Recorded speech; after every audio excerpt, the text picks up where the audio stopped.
Do you have a busted old wide receiver or tight end sitting on your roster? Well, come on down to Dynasty After Dark, where we tell you exactly how much they're still worth. Let's go.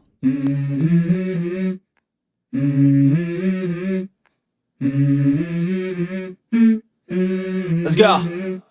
Hey guys, welcome back to another episode of Dynasty After Dark. We're your hosts, Calvin Timms and Dale Terry, and season's greetings for everybody out there. Hopefully you guys had a nice Christmas. We're hitting you guys up in that nice little week in between the two holidays here where, hopefully you guys have it off like I do. I get this week. My goal in my professional career is to never, ever work this work week ever in my life. That'll be my goal. We'll see how sustainable it is. But through 10 years, I'm good. But Dale, how we doing today? Did you have pretty good holidays?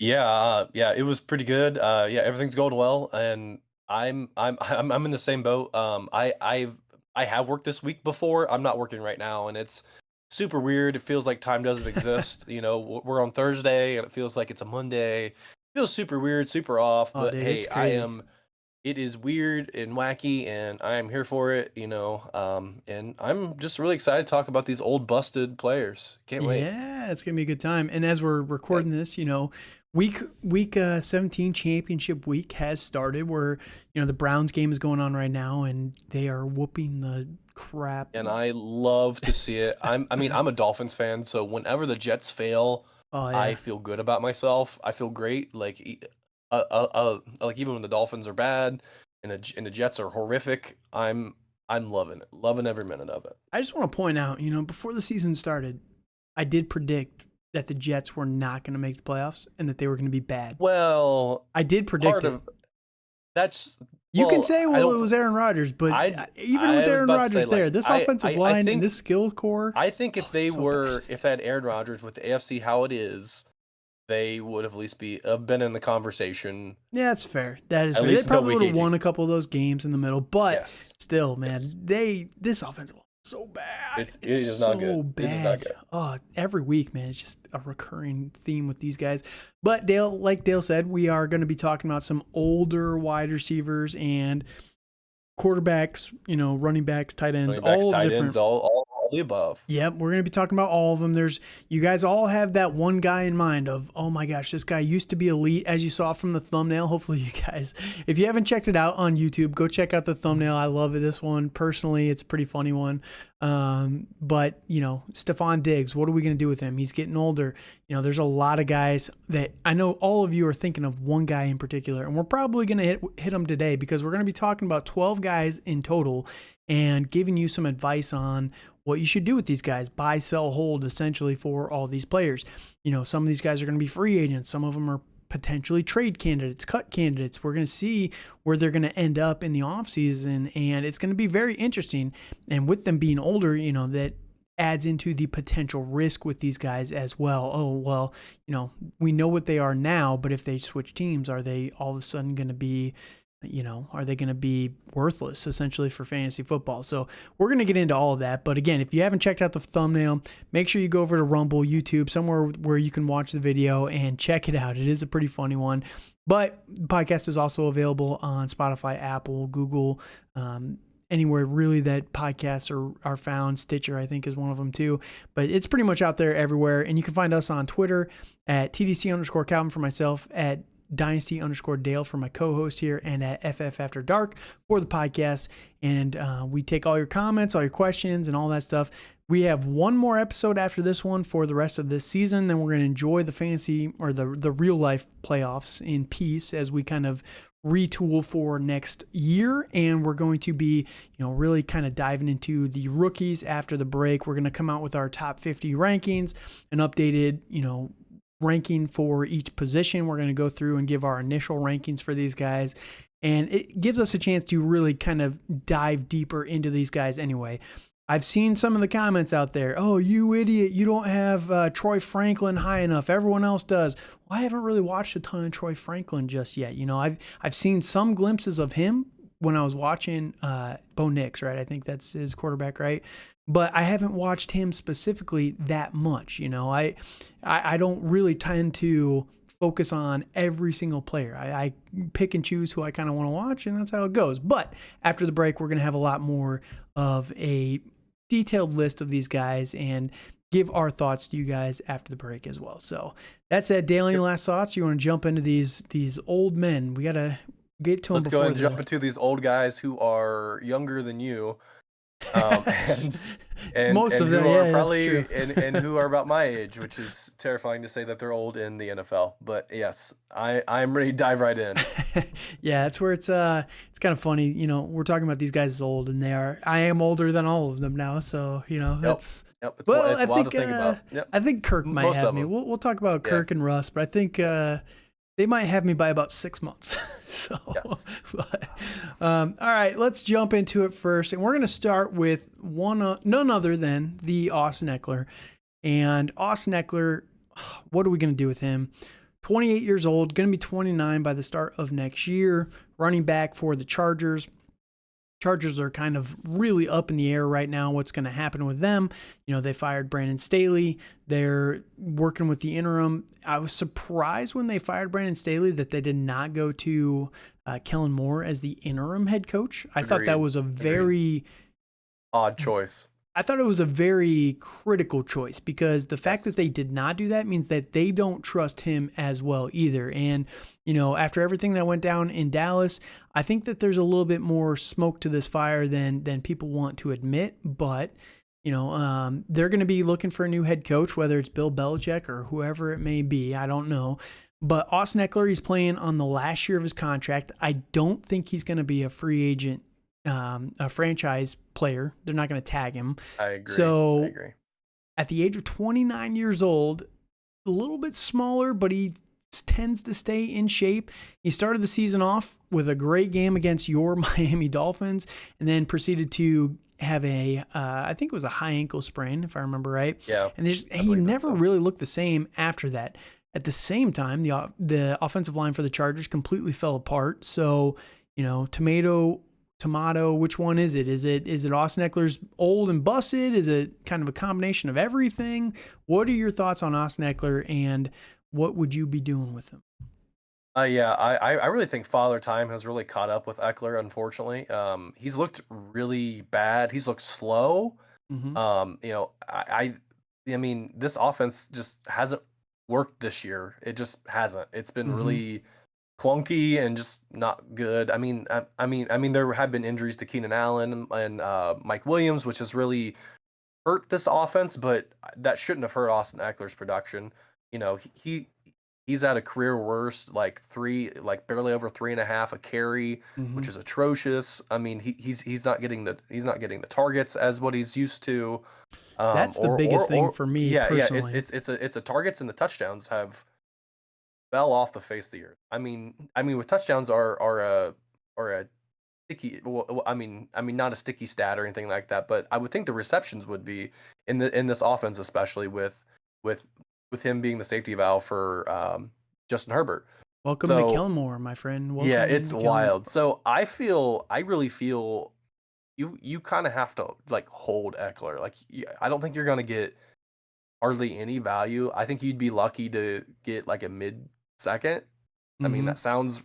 I mean that's kind of where he's at now. You know, he's. You don't think he's worth the late first? No, I think he's looked really bad this year. I mean, that could be because of the injury, but do you think he's more of a buy low then at that point? I mean, if you're willing to, but I don't think. I mean, if I could get him for like a mid second, I would be all for that. But I don't think the Ekeler owner is going to want to sell him for that. Yeah, that's the big question because again, he's going to be a free agent, and I'm just looking really quickly. You know, at the NFL, and let's see let's go here. Let's go to all the different teams. I don't think who would be willing to sign him this offseason, right? New England is kind of a sneaky candidate. I could see, well, if they move on from Bill Belichick, there's no chance. But if Bill Belichick stays there, I could see them being a little bit more interested in him. Maybe Cleveland. There's really, the Bengals maybe. The Ravens is an interesting landing spot. But I think Austin Ekeler is going to want a little bit more money than he's going to be able to get. And that's what's going to hurt him potentially. Like the Texans, I know Singletary's a free agent, Tennessee Titans. The Chiefs, he could go to division rivals. The Chiefs would actually be very interesting if he were to sign there.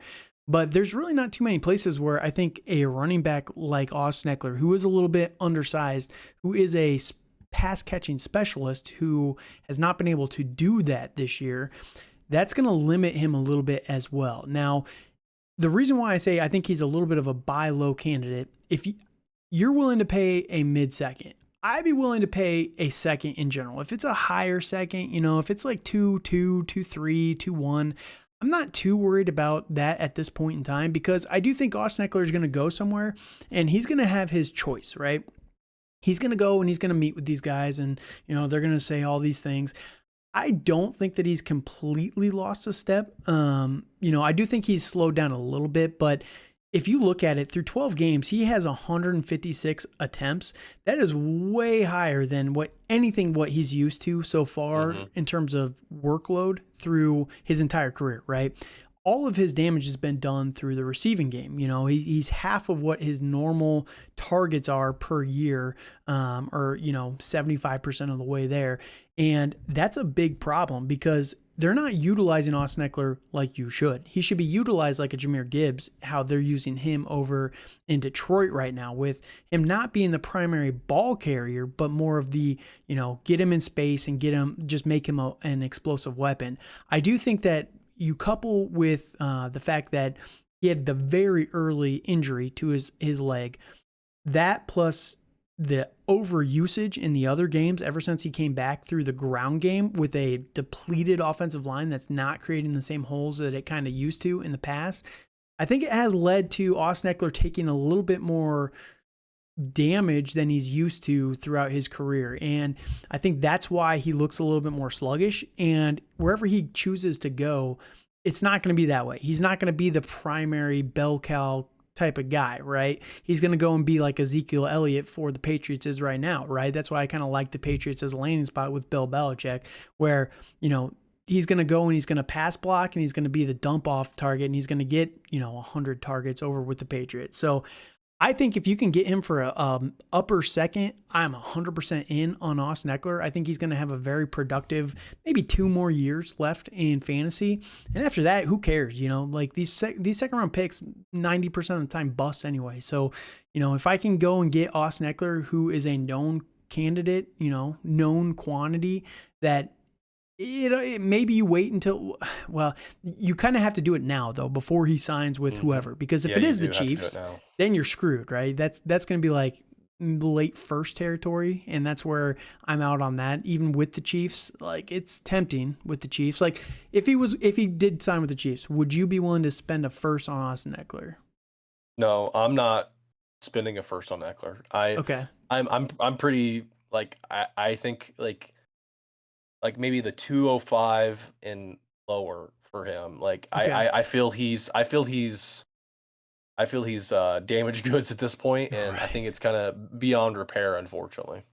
All right, fair enough. So that's kind of where we're at with Austin Ekeler. I do think that there's a little bit left in the tank for him. There's a little bit of juice left, but we'll see where he goes. And that's the biggest question. There's a lot of places he could go that makes it much worse, and the 205 is very fair. So he has a pretty high range of potential outcomes for him, I would say, but I think that he's still got more than enough. He's still a running back 23 right now with a down year. Like the dude has been fine-ish for fantasy, like not elite, but fine-ish.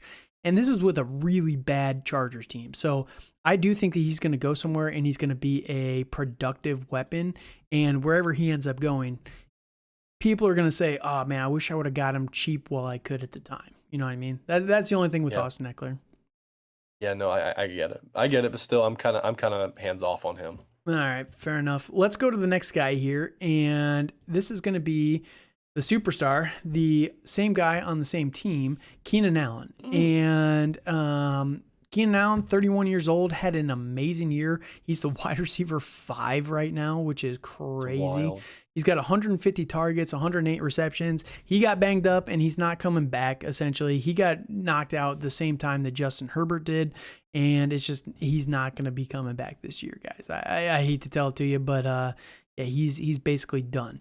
So Keenan Allen, he's someone that's going to be very interesting that what to do with him, because again, we just talked about it with Austin Ekeler, right? They're going to be going to a whole new system this upcoming year.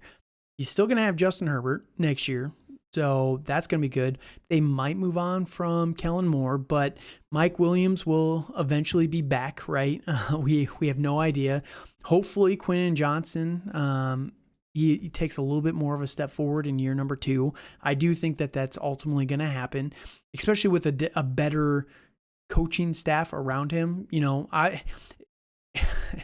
it never fails, man. It never fails to crack me up that everyone says this coaching staff is one of the worst in the league. It's a terrible coaching staff.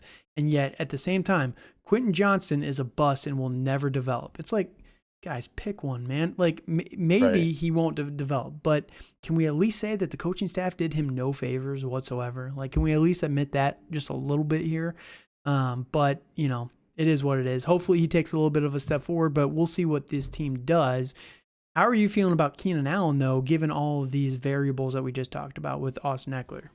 I mean, it's for me. I would be selling him as quick as I could. For what?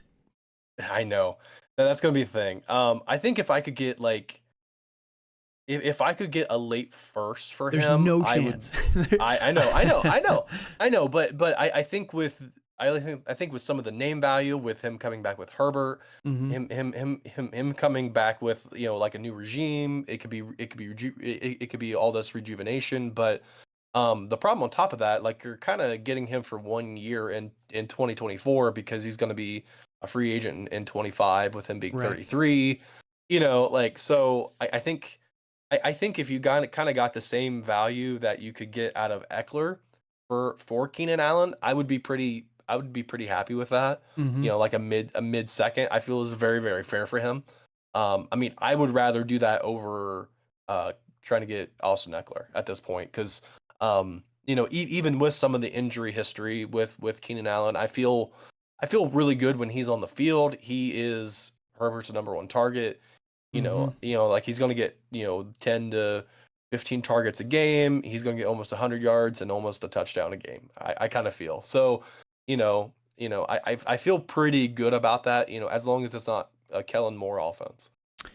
Yeah, to be honest with you, I don't even care if it's a Kellen Moore offense. Like, he's been just fine in a Kellen Moore offense this year, right?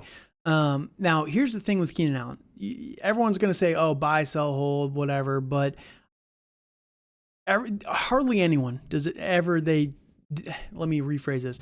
Hardly ever does anyone ever say hold on these guys, right? And I think Keenan Allen is the definition of a hold right now, because you're right. He probably has 1 year left on his fantasy relevance. He's going to, you know, play 1 more year with the Chargers.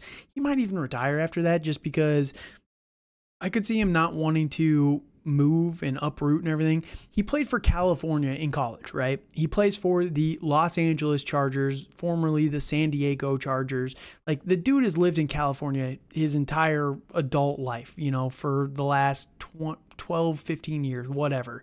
He is not going to want to leave everything, right? So I could see him very much just retiring after next year, you know, playing out his current contract and just calling it a day. So 1 year, Keenan Allen.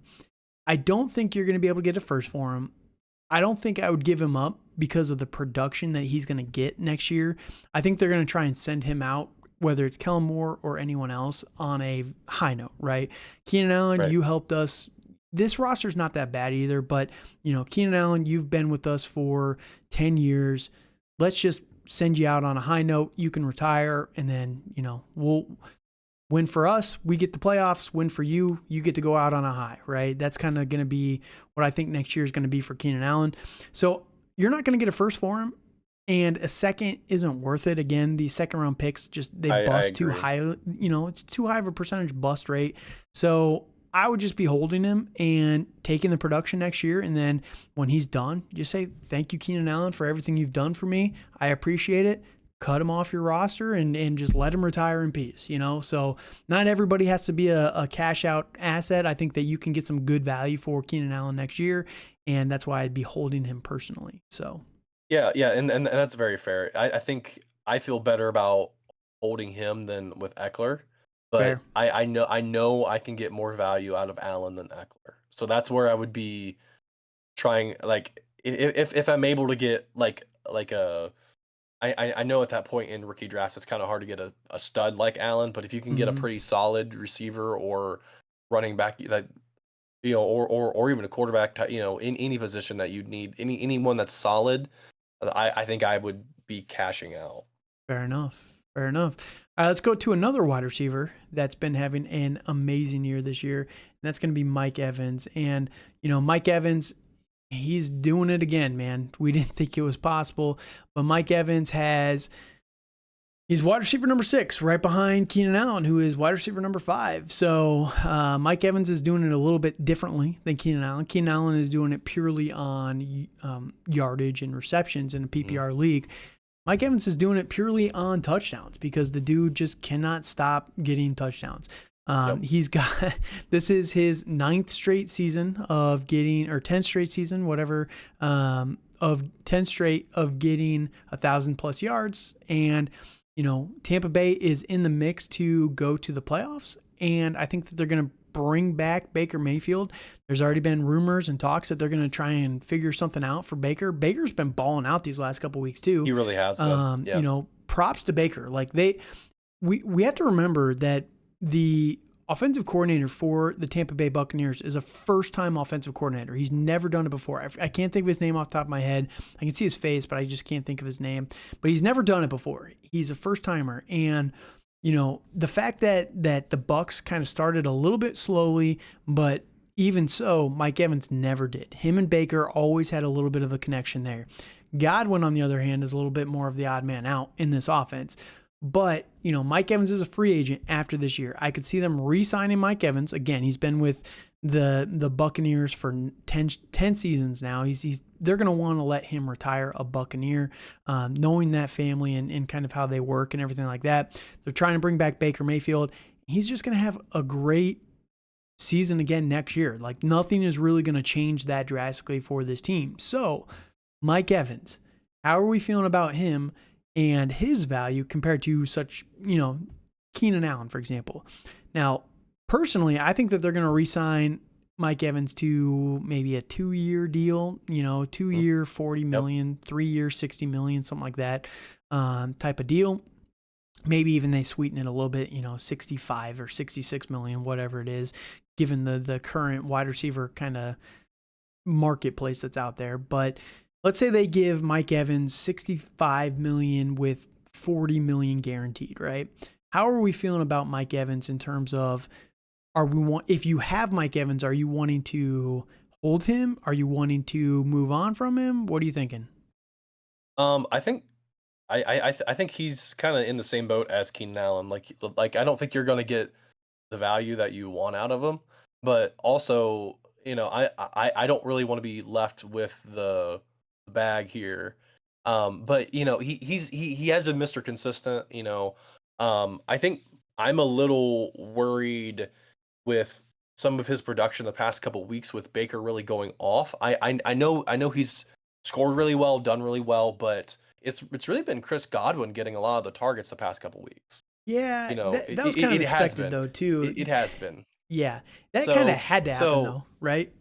yes, it had to. But I do agree that I don't really think Chris Godwin's going to be on this team next year. So Right. it's really going to be a lot of Mike Evans, and I think you almost have to hold him here, Mm-hmm. and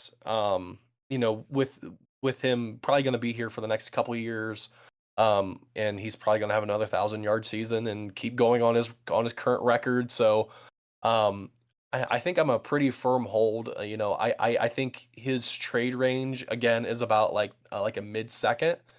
I would be really. I mean, if you're not a very good team and you have Mike Evans, like you kind of feel like you have to trade him, a little bit because he is a declining asset. Mm-hmm. So I honestly think if you got like an early second, I would take that for Evans. Would you be giving that for it? Yes. If Okay. if I was a contending team, all day, every day, yes, Okay. yes, That's the big absolutely. question, right? Because, Mike Evans, yeah, I think that because he's 30, right?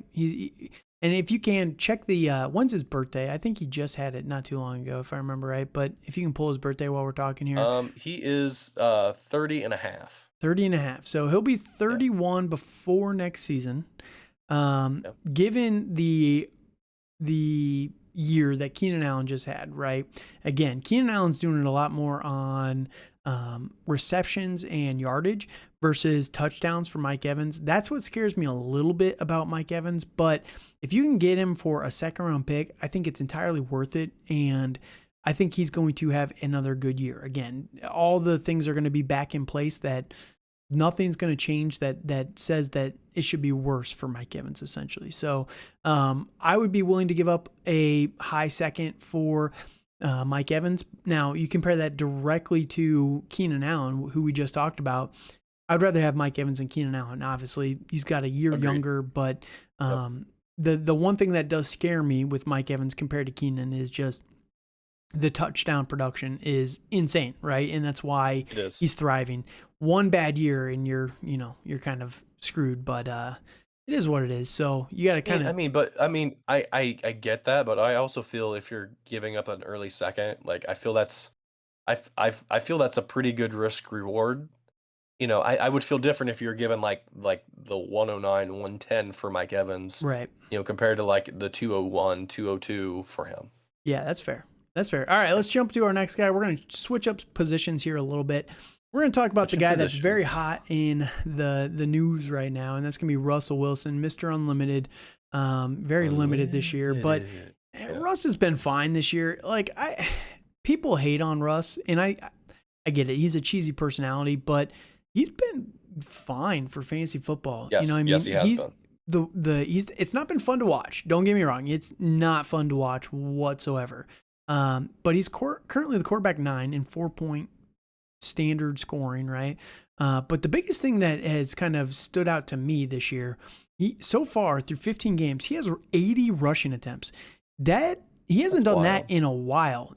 Going back to 2020 with Seattle, he's getting back to his mobility that he did not really have last year, and he's showing why that's still a weapon. And he's 35 years old. He's a little bit older for a quarterback, but a lot of these guys, they take good care of themselves. They can play up until 38, 39 pretty easily. So Russell Wilson, all the news the last couple of days has not been positive. They're benching him for the last 2 games unless, something happens drastically with Jarrett Stidham that they would want to go back to Russell Wilson. But basically there's a whole contract dispute where they don't want Russ to get injured, that they would have to guarantee a ton of money for him. So they're benching him so that they can cut him in the offseason and he can move on his merry way and go pick where he wants to go. Which is crazy because if you remember, he got traded to the Broncos. He didn't actually get to formally pick. He informally picked the Broncos back when this all went down. But Russell Wilson on the open market is insane. Like, if they cut him, that is an egregious mismanagement of assets that it's just insane, right? Like, I get it. He's expensive next year. Anybody that would be trading for him would have to pay a lot of money to go and get Russell Wilson. I don't think you have to pay a super high draft pick, but I mean, we're playing backups to backups for half the NFL right now in terms of the quarterback position. Russell Wilson would be an upgrade for legitimately 10 or 15 teams out there right now. And like Russell Wilson in New York, Russell Wilson in New England, Russell Wilson for the Jets, either New York team, I guess, right? Like, there's so many places he could go that would be very good for the team, where he would be an upgrade for them. And I think he would be just fine for fantasy football. So Russell Wilson, is he a buy low candidate? Because people love to hate on Russ. 100%. I think his value right now is at an all-time low, unfortunately. And I think you could swoop him up for, I know during this offseason, like I traded I traded a second for him in a super flex league, and I really thought I got away with a steal with, I mean, he was kind of mediocre Mm-hmm. last year. I get it, but still, like, it's a quarterback in a super flex league that is going to start, Right.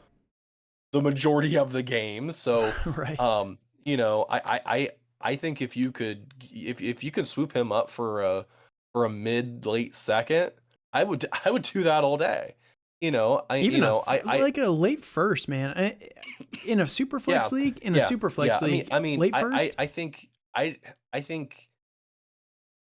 think that's very fair, and I think a lot of people are going to be scared though about his age Right. is concerning. 35 And though. I think where he lands is going to be really important. So, I've been seeing people people going crazy with these different landing spots like Atlanta or like even Seattle would be hilarious to me, but I don't think that would ever happen. No, not Um, how it ended, but yeah, yeah, like yeah. So Minnesota, for example, like he could go to yeah, Minnesota and be a guaranteed starter day one. Same system, same like type of style of offense. Like they're in drastic need, and we're going to talk about Kirk Cousins here in a little bit, but they're in a potential need for a quarterback. So Russell Wilson, I'd be willing to send a late first for him in a super flex league. If it's a one quarterback, we're talking mid second here. yeah, All the values for the guys we've talked about so far, they don't really change from one quarterback to super flex too much. Only the quarterbacks kind of change a little bit here. yeah, But yep, Russell Wilson in a super flex league, late first, because again, you're talking about guys like Bo Nix, right? Who might yeah, come out and be a stud. And he might be great. Or Quinnen Ewers, for example, if he comes out and he is drafted in the late first round of the upcoming rookie draft, right? Who knows where these guys are going to go and if they're actually going to be productive. How many first round picks or quarterbacks bust out of the draft, right? And you're going to be able to get yep, a guaranteed asset in Russell Wilson who's going to hand pick his team that he's going to go play for. And he's going to pick a good offense. So like he's going to pick a team that's not completely terrible, that's still going to give him a decent amount of money, right? He's going to kind of weigh those two things together. So late first for Russ, for me personally. yeah, And like you said, yeah. I think the PR on him is so bad right now that It's just so weird. it is. It's I do Sean get Payton, he's man. It's Sean Payton yeah, 100%. I do get he's kooky, I guess is an interesting way to say it. With his personality, and it sometimes rubs people the wrong way, but he can still ball out. Right. I think Hackett last year and Peyton this year have kind of handcuffed him a little bit, Hmm. and they're kind of scared in what they have. So, I think so. I'm not saying he's ever going to be, like Chef Russ again, or anything like that. But Right. I think I personally, I wouldn't go necessarily a late first. I would maybe go like an early second, but still, I feel that's around the same value of what we're talking about. And I feel it's especially in superflex leagues, like if you're able to swoop him up for that, I really feel that could be like a league changing move for you. Yeah. 100%. Like I thought it was kind of funny. Like if you actually paid attention to what Sean Payton said in an interview just the other day, like he said, they asked him like, why are you doing this and all this stuff? He's like, well, I can't get a whole new receiving core. I can't, I know. I It's can't just draft so a whole new it's receiving core. I can't draft a yes. whole new offensive line. Like he's saying that it's basically not Russ's fault that their team is doing so poorly, but also we're benching Russ because we want to cut him for contract reasons. It's like it's such a weird dynamic there. So, Yes. ignore the news and just see Russ is back. He's back to being okay. And Yeah. that's what we need. And, as much as I like Jerry Jeudy, this offense for the Broncos sucks, man. There's not a good weapon on this team. And it's sad. Like Cortland Sutton, he's the best one, and Cortland Sutton's been fine, but he's not a Yeah. great receiver. You know what I mean? He's not elite. So Russell Wilson, I think he's going to be a steal, like you mentioned. So, all right, let's go to another position here. And we're going to go and talk about a tight end in George Kittle. And George Kittle is 30 years old. He's going to be 31 next year. Playing for the Niners. His contract, he's still got a couple more years on his contract. But George Kittle is probably one of the most frustrating dynasty assets as it is, just in general. On one of the most frustrating positions, right? He's currently the tight end number 4. And you look at that, and this is what I used to sell him last year, after last offseason, because he has such boom bust weeks. It's insane.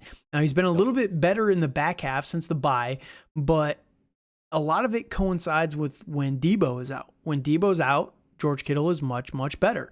When Debo's in, they just cannot make all of these guys work. And for fantasy, they make it work for the NFL. Like they can balance these guys and they can still get the wins. It didn't work this last week against Baltimore, but it is what it is. That said, George Kittle is so frustrating. He's currently the tight end number 4, which just shows you how rough that position is, right? But he's almost got 1,000 yards. He's going to break 1,000. He's got 2 games to get 9 yards. He's going to do it. 6 touchdowns yet again. He's probably going to finish tight end number 2, my guess, kind of given who's ahead of him and everything, and how everyone is kind of playing, maybe 3. But George Kittle is the ultimate sell high for me. I did it last year when he was the tight end number 3, and it has succeeded for me. Like, I do not miss George Kittle too much in the league that I sold him.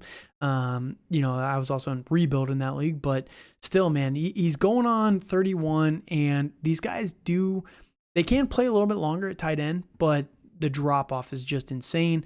And this offense is just very frustrating player. What are your thoughts on Kittle here? Yeah. He's a hard one because he's been really consistent for you. It's the past 3 years. He's been a top 4 tight end at least, which is dynasty gold. It feels like, right? In on all paper, he's honesty. been great. Yeah. I mean, week there to is week, boom bust. That's where it kills you, right?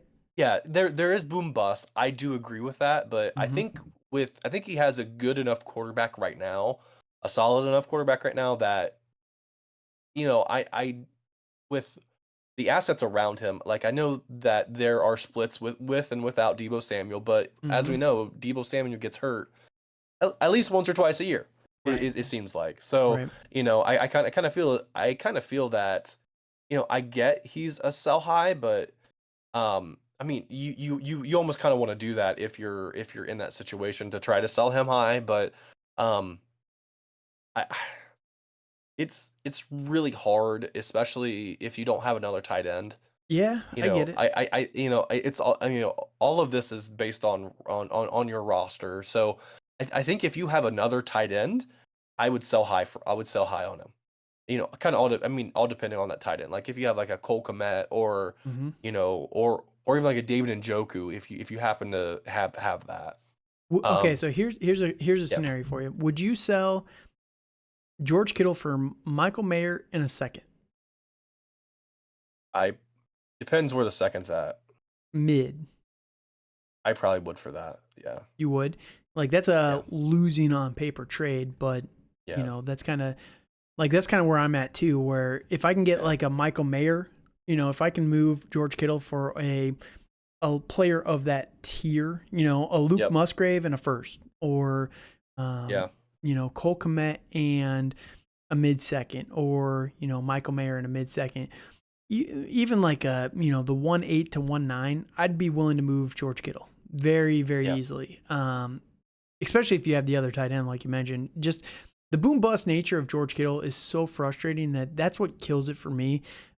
Where you're not, when the drop off comes for George Kittle, and a lot of these tight ends, look at Kelce, who we're going to talk about here in just a minute, but you cannot get once the perception has gone too far, you cannot get the value for these guys anymore. And I'd rather cash out too soon than too late on these tight ends, because tight end position already sucks as it is. And if I can get good value for an older asset in a volatile position, I will 100% do that. So I get the argument to hold George Kittle, but like if I can move him for anything close to what his value is, like a late first, 100% doing that. Or, a younger tight end plus a piece. Yes. You're not going to be able to. You're not going to be Yes. able to trade him for Sam Laporta. Everyone has Sam Laporta above No. George Kittle already. I right? mean, or even like Trey, or even Trey McBride at Would this you point. here's a guy? Would you trade George Kittle for Kyle Pitts plus a second?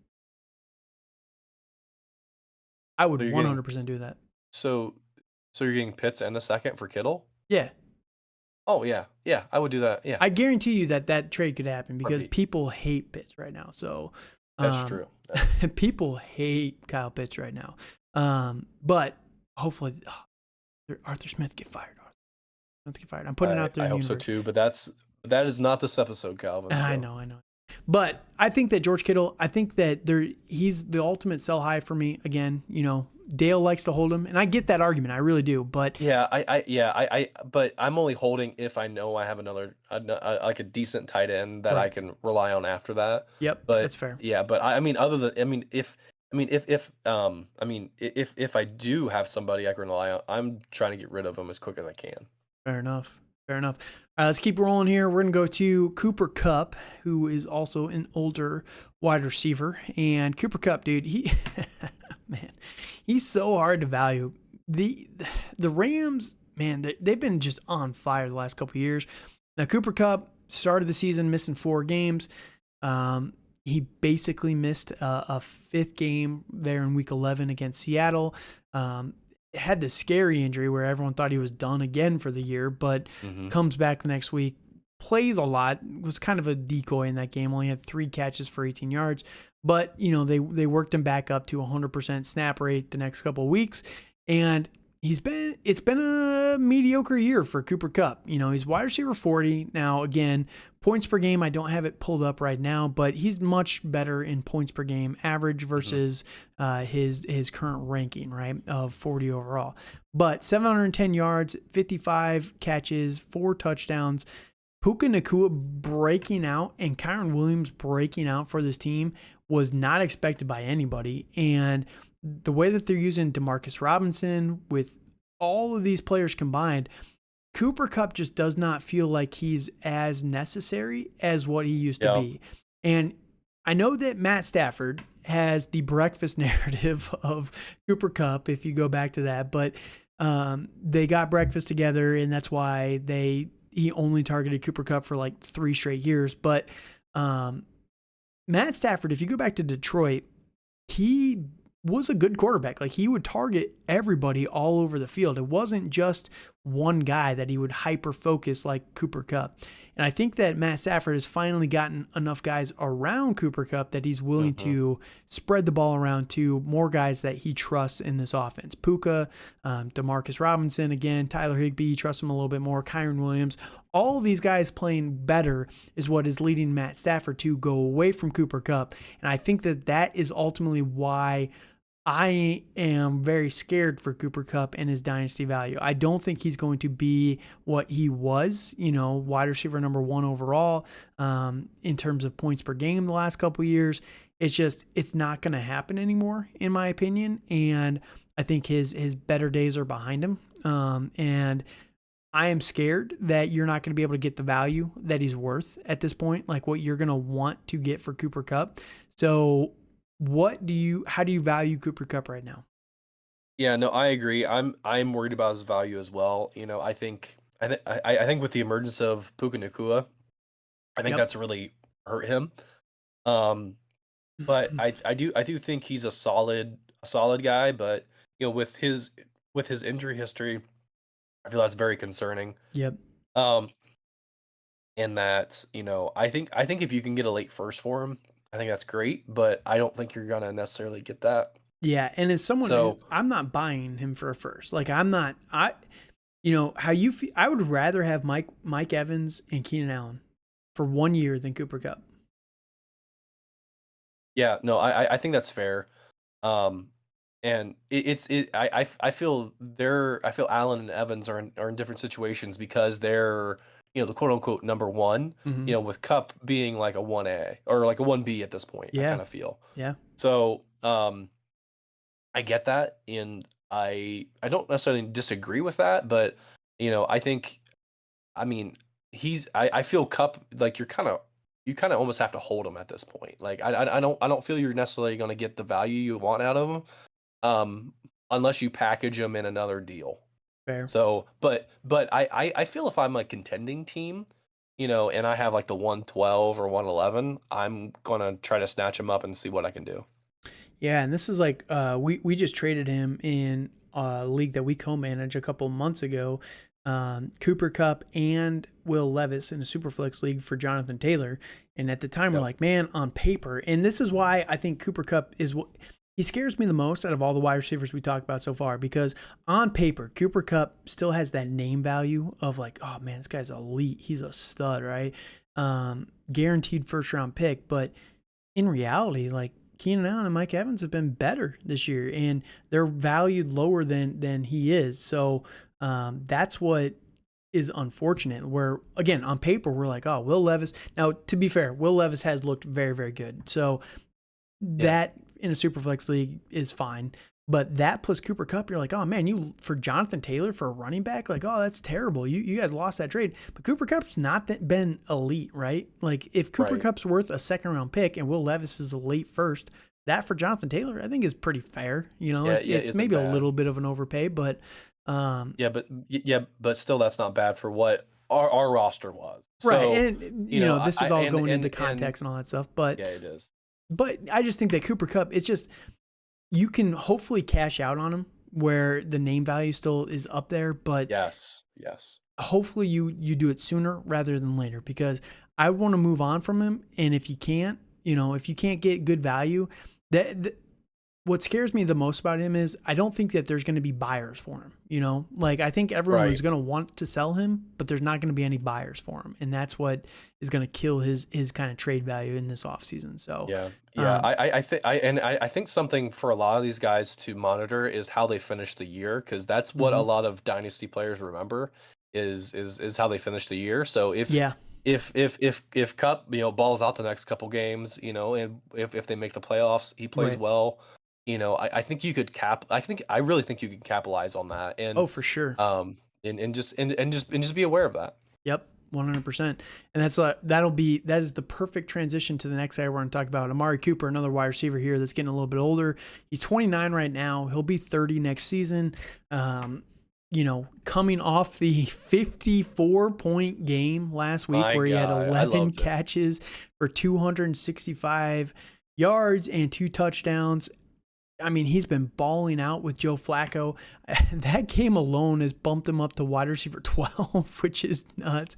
He was okay this year, but he's not been elite by any stretch of the imagination. He's out in this game. He'll probably finish the season at wide receiver 14, 15, somewhere in that range. But if he can play the last week, we'll see if he's able to get back for that or not. But Amari Cooper, let's say that this team, we have no idea what they're going to do at quarterback long term. It's probably going to still be Deshaun Watson. He's got so much guaranteed money, but Joe Flacco is just balling out with this team right now and And I'm making loving it it. look I'm loving easy. it, man. Like he's making Yeah. this offense look good. And Yes. that's what's crazy to me is that that Watson was not able to do this. But again, the shoulder injury and the years off and all this stuff, all of it can be made as an excuse and all this stuff. So that said, assuming that Watson is back next year, what are we doing with Amari Cooper? Because I think he has 1 year left on his current contract. Still hilarious that the Cowboys gave him up for a 5th-round pick. I know, it really is. But, he's got 1 year left on his contract, I believe, maybe 2, but I think it's just 1. But if he's got Deshaun Watson back where it's not as great, he's got the week winning potential, obviously, 50 He points. does. He But does. what are we feeling about Amari Cooper right now? Um, I feel he's a solid. I've always viewed Amari Cooper as like a solid like wide receiver too. Yeah. And I think with that, I kind of feel that, I guess in ranking these wide receivers, I think I feel better about having him than Cooper Cup. Yeah. personally, Yeah. because You got a lot of, you got more I longevity. know. Yeah, yeah, yeah. I mean, they are pretty much the same age. Ironically enough, and it feels like Amari Cooper's been in the league like my Forever. whole lifetime. Yeah. Yeah, like forever. But but with that, I think you almost kind of have to hold on Cooper. Um, I mean, I'm not. I'm worried about going out to buy him because I think managers are going to want more than what his value actually is. Is he worth a late So first? I would say he's right on that edge. Like a late first, early second. I would say so. Yeah, and I think it hurts him having Deshaun Watson there. I think I do what too. Deshaun I do Watson has too. done to the Browns is, borderline criminal, personally, and Until they win the in Super more. Bowl this year. Yeah, yeah. Well, if they win the Super Bowl, I think you almost have to like cut that money and sign Joe Flacco. Or you just sign Joe Flacco regardless, Yes, you just, yes, yes. Yeah, you might as well do that. So, but I think I think if you're I think you should try to capitalize on Cooper Kupp's huge game and try Amari to sell him. Cooper. Yeah, I know, yeah, yeah, I know. Amari Cooper. I screwed you, Yeah. dude. We did Cooper Cup straight into Amari Yes, Cooper. It's Amari the Cooper. Cooper Yes, Cooper, yes, yeah. Yes, it's for Amari Cooper of Cooper the Cooper connection, Browns. you know. Yeah, yeah. I mean, if you're the owner, I would try to sell him and try to get Mm-hmm. as much as you can out of him, Yep. because I think it just goes down the further we keep going on into the off season. It's Mm-hmm. just gonna kind of keep nudging down. Yeah, that's what, and this is kind of Amari Cooper's whole MO for his whole career, right? Is just super inconsistent, right? Where he'll have these boom weeks and then he disappears, and then he has another boom week, and it's very inconsistent, unfortunately. Yeah. But if I can get a late first for Amari Cooper, especially given the the 55-point week, we were able to do that with Evan Ingram in another league this last Yep. year, and we capitalized on his 50-point game. Now, Evan Ingram, to be fair, has played much better this year, and he's kind of played out that deal where it was fair for both sides, essentially. But we were hoping to get a steal because we sold him high, essentially. But he just played up to it, unfortunately.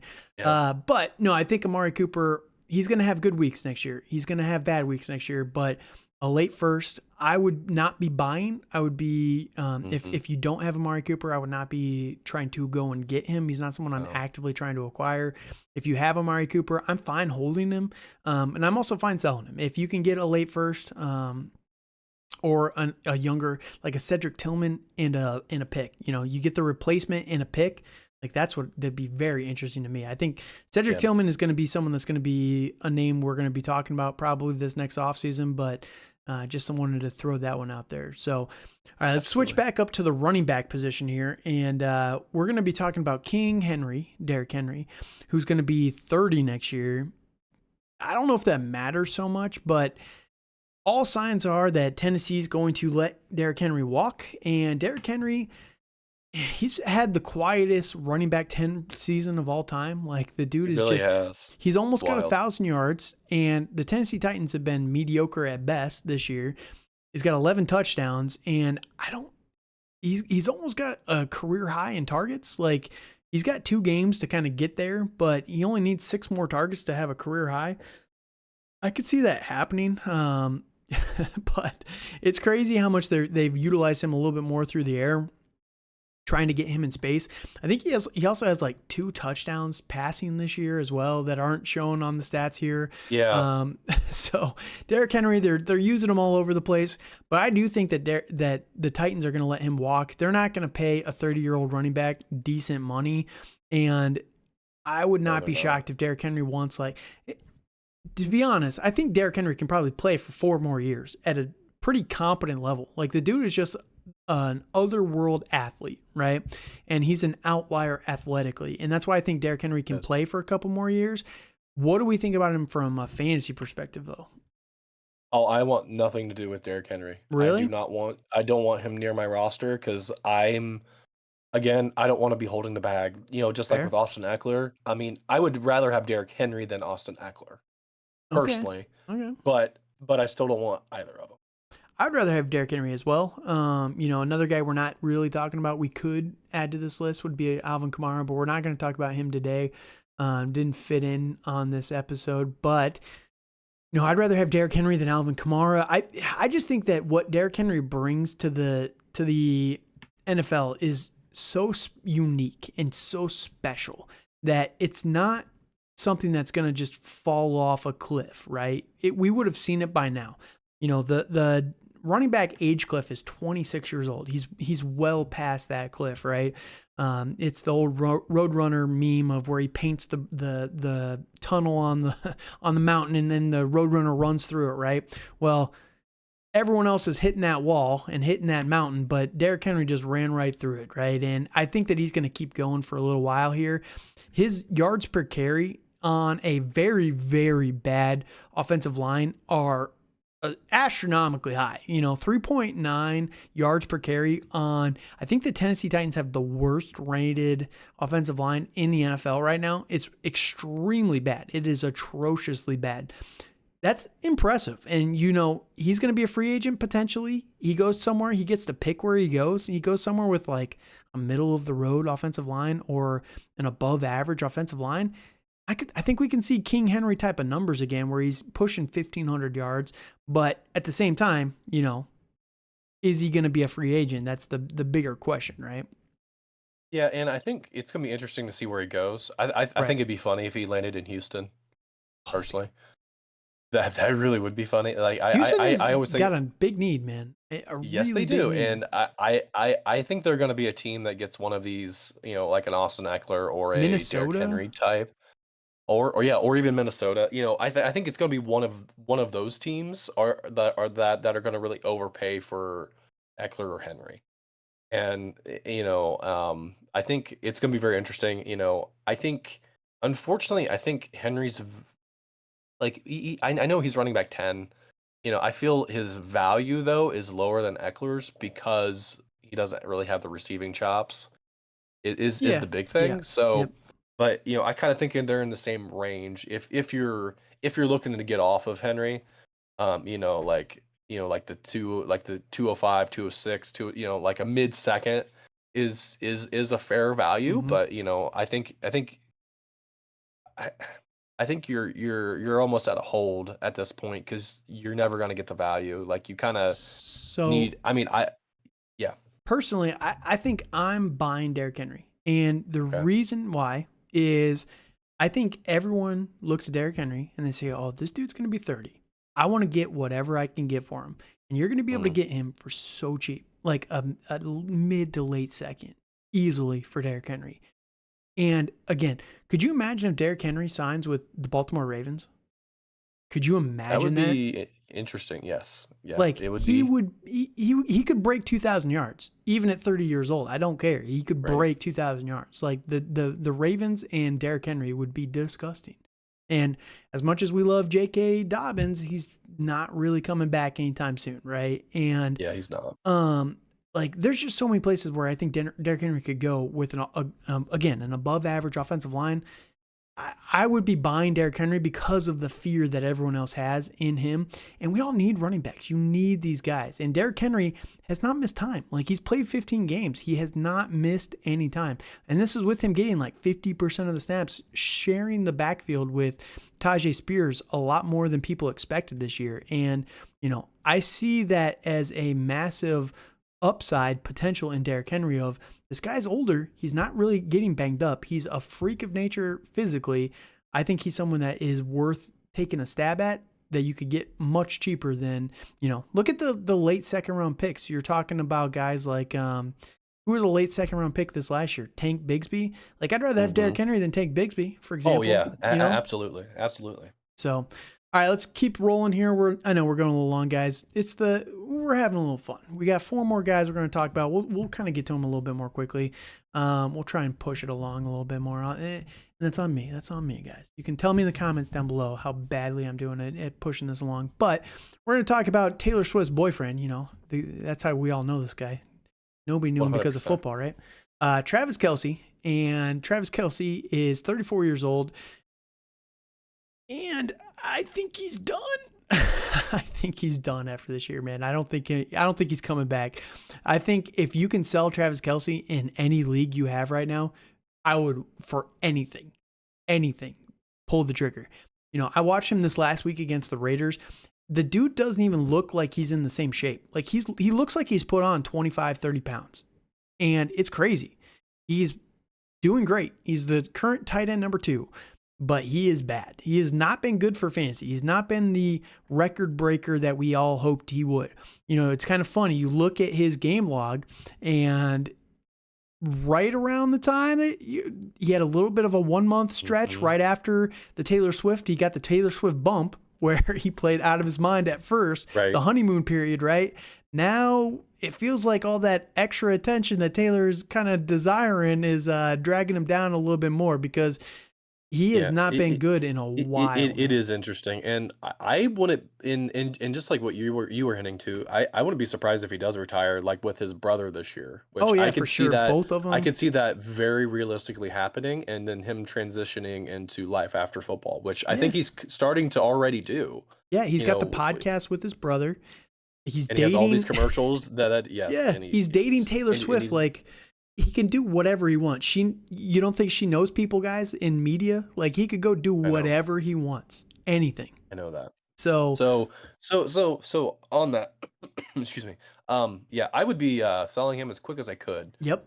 And I think you could get a pretty penny still for him.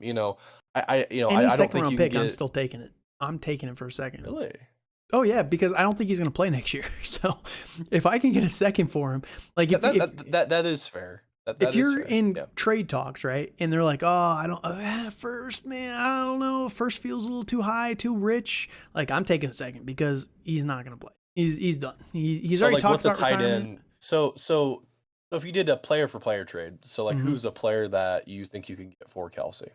If you could get, we'll go back to Michael Mayer. If you can get Michael Mayer plus a late second, maybe you throw in a third or something with Kelce. Like that's something I would be targeting 100%. An Njoku or a Komet or one of these guys. Going to get one of these, a Luke Musgraves who has shown a little bit of flash here and there, right? Plus a second round pick.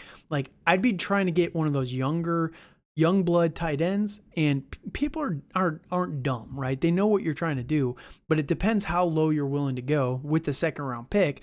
Like if you're trying to get Luke Musgraves and a first for Travis Kelce, just cut out Luke Musgraves. Just go for the first, right? It's just people know what you're trying to do a little bit on that stuff. So you can't just be too sneaky with it because, people know. People can have eyes. They can see what you're trying to do. So that said, I don't think he's going to play next year. I think the dude's done. He's talked about retirement too much, and everything in his life is just pointing towards big red flag of I'm done after this year. So let's go on to another wide receiver. We got 3 more players here. Stefon Diggs, wide receiver number 8 on the year. And Stefon Diggs this last month has last 8 weeks. He's been complete. He's been complete booty. It's ever since they changed the offensive coordinator for this team. Yes, he's been terrible. That scares me because I'm a Diggs owner in a league, and I thought I had I was in the beginning of the year I was trending to have a really good year, a championship year, and then I unfortunately in that league I've had a lot of injuries, and then Diggs poops the bed, and I'm kind of feeling frustrated and like lost because I'm like, where should I go with Diggs? I know last year, I felt I could have gotten, a mid first for him, and I kind of feel that he's I would played up to it so far through the year up until the last 2 months, right? Yeah. It's a year as a whole, but I feel his value is just plummeted the past year. And with him, I wouldn't be shocked if he's on a new team next year with what's going on, and it just doesn't feel right to me. Yeah, that's the hardest part, right? Is he's complaining. He was complaining even if you go back a couple weeks ago, right? Where, he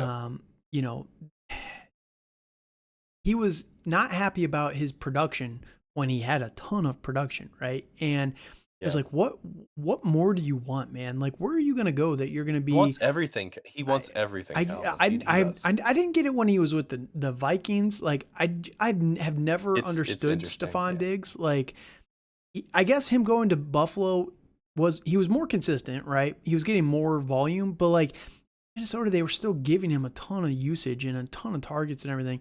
Like, who are you going to upgrade from Josh Allen to? Like Patrick Mahomes? Like, there's not very I many know. people that are going to be upgrades for Stephon Diggs. So I don't know what he wants, and I agree with you though. I think he's gone. It just feels that way, right? And it feels like they're Yeah. trying to prepare. But the one thing that he has in his favor is Gabe Davis is also gone from the team. And I don't think that Yeah. this team can afford to lose both Gabe Davis, who, take whatever shots at Gabe Davis you want to take. I get it. He's a very frustrating fantasy player, but he's been fine for the team. He does what the team needs him to do. And Stefon Diggs, they can't get rid of both of these guys. And I Right. think that they'll make Diggs play next year. Like looking at his contract, he's under contract guaranteed for one more year. Next year, he's a cap hit of $27 million, dead cap of $31 million. So they would take a $4 million hit if they were to move him. After that, though, he's a 27 cap hit for 22 dead, so they could save $5 million from moving on from him. All signs point to he's going to be on this team next year, whether he likes it or not, because they're not going to move on from him. So that said, Stefon Diggs, I think he has the production that, if you can sell him on name, I'm holding Stefon Diggs, and I get it. This is extremely frustrating. He's a very frustrating player. I think that they're going to get a more established offense in the offseason, and they're working through some things right now. They haven't really needed the receivers the last couple of weeks. They've done a lot of work through the ground game with James Cooks, and you've seen a lot of usage from him the last same amount of time. And, I think that we're going to see a little bit of a change up in the offseason where Diggs is going to be more of a focal point. So I'm holding Diggs, and I think that that's the right choice, but people are going to be panic selling, and if you Yeah. can buy him cheap. Yeah. I think you need to wait until the off season, or at least after the season itself is done. I Mhm. wouldn't be selling him now. But I think for me, he's a sell candidate, and I think you need to try to. I don't know. It's just not feeling right, and I Mhm. think you have to do what your gut tells you. Yep, I Because get it. it's normally right, and I think for me, I kind of want to get off Diggs because I feel it's just a bomb that's gonna go off. Fair enough. All right, let's go to our next guy here, and we're going to talk about Kirk Cousins with the Minnesota Vikings. So Kirk Cousins with the Vikings is a hard guy to value. He's going to be 36 next year, coming off an ACL tear, right? Or Achilles tear, sorry. He had the same surgery that Aaron Rodgers did, that Cam Akers did, that he should be good to go by summer, right? Where for a quarterback, an Achilles tear is not the end of the world. But that said, Kirk Cousins, the whole contract dispute was something of a question mark. They're not going to be able to trade him before OTAs and everything like that, more than likely before the NFL draft. So Minnesota's going to have to make a choice on Kirk Cousins of, Yep. are we going to bring him back? And I'm going to pull up his contract really quickly while we're talking, and just what are we going to do? Because if Kirk Cousins goes to a new team, that's where it gets very interesting, especially given the age and everything there. But Yep. Kirk Cousins, he's been a solid quarterback for fantasy football for a long period of time, right? Where what do we feel about Kirk Cousins and what he has left in the tank? Before this year, last year he was quarterback number 6, 11, 11, 19, 13, 6, 5, 10. Like he's always been a low end quarterback 1, mid quarterback 1. The 13, 19, 11, 11, they're all the what's his name? I can see his face. What's the old Minnesota coach? Oh, Mike Zimmer. Mike Zimmer. Those are the Mike Zimmer years where we got to establish the run, and I don't like you, Yeah. Kirk. And Yeah. yeah, Yeah. Pretty dumb much. coach. But Kirk Cousins at quarterback number 24 with only 8 games played. The dude would have been, right here at quarterback number 6. He would have been fine. How do we feel about Kirk Cousins? And I get it, he's undervalued a lot of the times, but what do you think about him? He is a free agent next year, by the way. I will say first things first. Like my dad is a Vikings fan. I kind of feel bad for the guy. Mm-hmm. He hates Kirk Cousins. I don't get why these with guys a fiery passion. Cousins, man. Yeah, I felt the need to tell you that, Calvin, as I feel bad for you Kirk. He gets so much hate as a Kirk Cousins truther. but I'm buying Kirk Cousins, in Dynasty. Okay. Yes. I kind of feel him and Russell Wilson for me are buys because I know I can get them dirt cheap in a super flex league, especially. Oh yeah. I can get them dirt cheap for any quarterback, and I know I'm going to get a solid quarterback too. Very solid, very solid quarterback. At least, too, especially with Kirk, yes, right? At least, yes, exactly. So, I am a little bit worried about the Achilles, but with him being a quarterback, he's not doing a lot of those plants and twitches and everything like that, right? Yeah. He's not doing a lot. I mean, he is doing some, but he's not doing as much as what like a J.K. Dobbins would be doing, for instance. So he is a free I'm definitely agent. buying. So next year they're gonna have to make a choice. Now I do think that Minnesota, they have to be aware because of everything they've gone through at the quarterback position. They brought in what's his face, the Josh Dobbs. Josh Dobbs. They've gone to Nick Mullins. They're I forget Jaron Hall. They're going to now this upcoming week. Like they have seen the downsides of not having a franchise quarterback in there, right? Yep. And that is scary considering how good this team is. This team might make playoffs. Like it's entirely possible that the Vikings still make playoffs. And you're not going to be able to get, like, I would not be shocked if they re-sign Kirk Cousins to like a 2-year fully guaranteed contract, because all Kirk Cousins does is get fully guaranteed contracts. Yep. But I would not be shocked if they were to re-sign him to like a 2-year deal while they draft a quarterback in the second round to try and develop. Like they invest heavily in the backup quarterback position this upcoming draft and try and develop them behind Kirk Cousins. I could see him doing like a 1-year fully guaranteed contract for like $50 million or something, like some crazy number where just incentivizes Kirk Cousins to come back. I don't even think it'll be that much. I don't think it'll be $50 million. I think it'd be. Like, I think if you wanted to keep Kirk Cousins, I think it's going to be because he's a free agent, right? You'd have to franchise tag him. That's fair. Or that's fair. Like I could see him franchise tagging him. That would be a good solution for Kirk Cousins, right? Yeah, it could be. And fully guaranteed, so it helps Kirk. It's an average top 5 salary or however that tag works. Right. So yeah, I mean, it's for the franchise tag for a quarterback in 2024. It's projected to be $36 million. So that's not bad money. Like that's good money for Kirk. I don't think he would complain too much about that. It gives the Vikings 1 year to kind of get a replacement. They could take a 1st-round pick. I don't know if Kirk Cousins would like that very much, though. That's the one downside. Unfortunately, I don't think the Vikings are in a spot where they can really take a quarterback in the 1st round. I think they should just re-sign Kirk Cousins to like a 4-year deal. I don't disagree with that, but I think the fans and the organization just doesn't like Kirk Cousins. I think Kevin O'Connell does. So, I think Kevin O'Connell loves him. Yeah. I don't disagree with that, but like I think the higher ups in the organization like aren't. But that's just me. But I don't know. It's hard to say because they did switch their GM and all that stuff. But yes, they did. Let's assume. So if Kirk Cousins is back with the Vikings, what is his trade value? I think he's easily worth a late 1st in a super flex. We've seen him with the Vikings. Like what? There's no difference. I think people are going to. I think you're more aggressive on him because you love Kirk Cousins. No, I think he's been good though. He has been good. I don't disagree with that. Good. And I don't disagree with that, but like he had 2,300 yards in 8 games. Like with some of those without Justin Jefferson.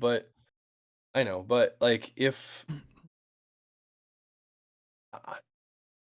It's really tricky with him. It is really tricky. I mean, I think for Russ, I think for Russell Wilson, what we said like a like an early 2nd or something like that. I'd be willing to give a late 1st on Russ too, but we're in a super flex. Again, this is all super flex related, but I'd rather have Kirk Cousins than Russ personally, even with the Achilles.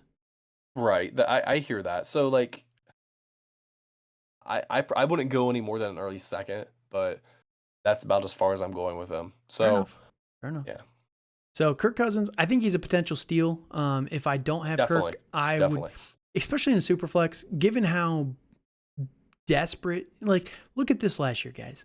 We're on backups to backups for half the league. Like, we've had 50 quarterbacks start a game in the NFL this year. 50. That's Normally, that number wild. is around like 38 to 40, somewhere in that 40, yeah, range. yeah. An extra 10 quarterbacks have started a game for a franchise this year. 10. Like, it's just, it has been brutal for Wild. the quarterback That's wild. position. And if you can get a quarterback that is as good as Kirk Cousins, low end quarterback one at worst, mid quarterback one at best, that's valuable for a late first, early second. So Kirk Cousins, potential steal. All right, let's finish this up. We'll talk about the last guy here, and we're going to talk about Devante Adams with the Raiders, the Las Vegas Raiders. And what do we expect from Devante Adams? Now, it's been a very bad drop-off for Devante Adams in terms of production this last year, but the Raiders have been terrible as a team. They are 5-3 in the last couple of games and right on the fringe of playoffs. Some of that due to Devante Adams and Aiden O'Connell, but like this team needs a quarterback, a franchise quarterback. And if they're playing themselves out of contention. Now, I could see Russell Wilson coming over here and being just fine. Like Russell, that's what I'm saying, dude. Russell Wilson could go here and he'd be an upgrade. I honestly think I think they should trade for Justin Fields. Again, he would be an upgrade over half the players in the league. He would definitely be an upgrade. He would be fun for that team. Yes. I think if they got a quarterback, that'd be nice. Yeah. Black and silver. But we'll save that. So Devante Adams, there's a lot of talk about them wanting to move on. He wants them to move on. There's some mutual interest there. It has not been what he kind of expected. He signed to play with Carr. They cut Carr, and this front office has mismanaged the whole situation terribly. Well, and with the coaching staff with Josh McDaniels, who should not have been hired in the first place. Correct. I really think they're going to do the right thing and hire Antonio Pierce. I do too. And I think they're finally going to do the right thing on that. And I think if they do that, I think he's going to be rejuvenated. He's going to want to play for him.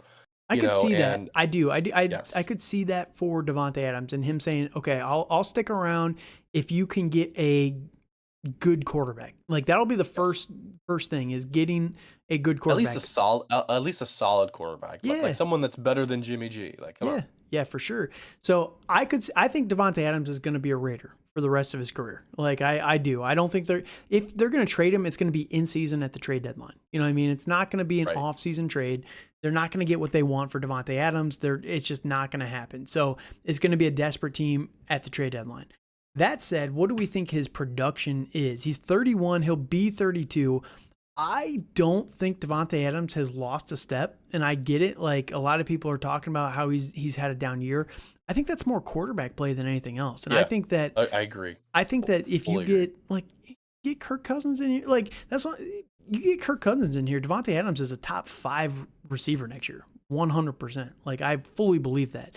The touchdowns have been bad this year, but again, that goes back to the quarterback play. The quarterback play has not been good enough to get him the touchdowns. And, it's kind of funny. The last time he had 5 touchdowns on the season was back in 2019.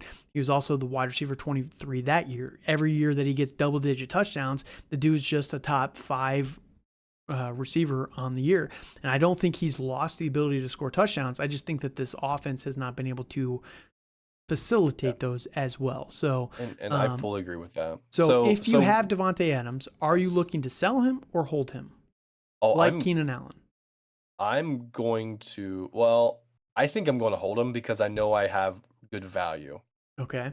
I know I have a couple more years with him. I know I don't think you'll get his worth either. That's the biggest thing. Yeah. And you won't like what I feel like with most of the wide receivers we talked about, like you're not going to get what's worth from him. So, especially with how people perceive wide receivers in the Dynasty community, they're like gold almost. And with these aging guys, like they kind of want to get rid of them and don't even want to talk about them anymore. Right. So, you know, I honestly think if you traded like a late first for Adams, that's a steal to me. And for reference, I did this in a league right before our trade deadline, trying to make a playoff push. Ultimately, it didn't matter because I had a bye in round 1, so his 25-point game did nothing for me, and then he shat the bed against Kansas City with 1 catch for 4 yards. Could have used that 25-point game this week, my friend, but ultimately it didn't matter. but I got him on the bye. I got him in week 13 right before, while he was on bye. Didn't need him in week 14. Didn't get to play him in week 15, and then he killed me in week 16. So it's been an utter disaster for me, for Devante Adams, for my late first that I sent for him. But on the flip side, I do think that he's going to be valuable again next year, and I will be able to get value for Devante Adams, where a late first, again, we're talking about guys in the draft of the Troy Franklins or the Keon Colemans or whoever you want, Emeka Ibuka, who might go back to college. We don't know yet, but your guaranteed value with Devante Adams and volume, like the dude still has 146 targets in a bad year. And that volume is so critical. And again, for a guy, I don't think he's lost a step. I think that they're going to go, and every effort is going to be about getting a good quarterback in this offense and an established play caller, and really making a name for themselves next year. And they've looked a lot better. Like, they have looked so good. The Raiders have always been close, man. They've always been just on the edge. They just need competent coaching, and they can get there. And they haven't had it in forever, it feels like. So, I think that they're gonna hire Pierce, and they're gonna try and build around it, and that's where it's gonna be interesting. So, if you don't have Devante Adams, who would you rather have, Devante Adams or Keenan Allen? Adams. Devante Adams or Mike Evans? Adams. Really, I'd rather have Mike Evans personally, but it's close. That's a coin flip. Devante Adams or Amari Cooper? Adams. I'm on the Cooper side, but I can see the argument for it. And then who's the other one? Well, I in Diggs. Diggs. Who would you rather have, Devante Adams or Diggs? I'd rather have Diggs, 100%. That's not even close for me. I feel with Adams, though, that I know he's going to get the targets. I know he's going to get a crap ton of targets. He's going to have a lot of opportunities. He's probably going to get close to double-digit touchdowns, for the next couple years. Like, I know I'm going to get that. Right. And, I think for him, he's shown he's quarterback proof, almost, quarterback proof at least a little bit. Right. So that's why I feel really good about him and his. I mean, I guess in like, would you rather, like, he's like, I would rather have him on top of my list. Fair. I get it. That's where I'd rather have Mike Evans. Out of all the guys we've talked about today, I'd rather have Mike Evans the most. Coop, I could see, I can make the case. Like, if you asked me on a different day, I'd probably go Adams one day and Cooper, Amari Cooper on the next. But it's close there. But he's definitely up there for sure in terms of his price versus his potential value. So that's the last guy we want to talk about. Is there anybody else you wanted to mention, or are you good wrapping this guy up? Nope, I am good. Let's wrap her up. Well, hopefully you guys enjoyed this. Let us know your thoughts on all these older guys. If you're moving them, if you're looking to acquire them, if you think our valuations on these guys are drastically off, let us know down in the comments down below, or hit us up on Twitter, again, at TDC_Calvin or at Dynasty_Dale, FF After Dark, if you're looking at it over there. And let us know. Let us know your thoughts on all this. But this is so interesting for me, especially in the Dynasty landscape, because we all have older players, right? And I've been very good about this in my Dynasty career, essentially, right? Of getting out on guys too soon rather than too late. Like, I got out on Michael Thomas literally right after his elite season and before he disappeared forever, right? Like, David Johnson was another guy back in the day. I moved on from him at the perfect time. Like, I always have a knack for moving on from guys at the perfect time, but we've talked about a lot of guys today, and, we're gonna be right on some of them. We're gonna be wrong on some of them, and Absolutely. you can hopefully use our advice though and try and sneak some value out, because these older guys, nobody really wants to invest in them too much, and that's where some potential league-winning value can come in. And it's amazing how many guys just go and win their leagues because they got guys off the waivers or whatever it may be. Like Joe Flacco off the waivers, and now all of a sudden you're winning your fantasy championship because Joe Flacco is saving you. Nobody wants Joe Flacco in Dynasty. He's 50 million years old, right? Like, no, Joe Flacco is not interesting whatsoever, but all of a sudden he's winning you leagues. So it's just, don't give up and don't get just completely enamored by the young guys. Make sure you're having some of those older vets on your team as well that are going to be able to supplant that and provide you that super high floor in Dynasty. So just wanted to put that out there and kind of talk about some of these guys and what we would be doing with them personally in our leagues out there. So Dale, any last thoughts? Nope. All right. Thank you guys so much for listening. Again, next week, we're going to have our final week of the season, or our final podcast of the season. I think it'll be a little bit shorter, but we're going to be talking through some of our hits and our misses from this last year, kind of doing a accountability episode. So if you like fantasy receipts, we're going to do that to ourselves this year. We're going to talk about some of the hits and a lot of the misses, and we're going to try and have a good time with it. So make sure you guys come back for that one, and we're going to take a little bit of a break through the NFL playoffs, the real football playoffs, and then we're going to be back. So that said, thank you guys again for joining us. Have a good night. And we all got dreams, we all want things, but what you gonna do for it? How you gonna move for it? What you gonna be?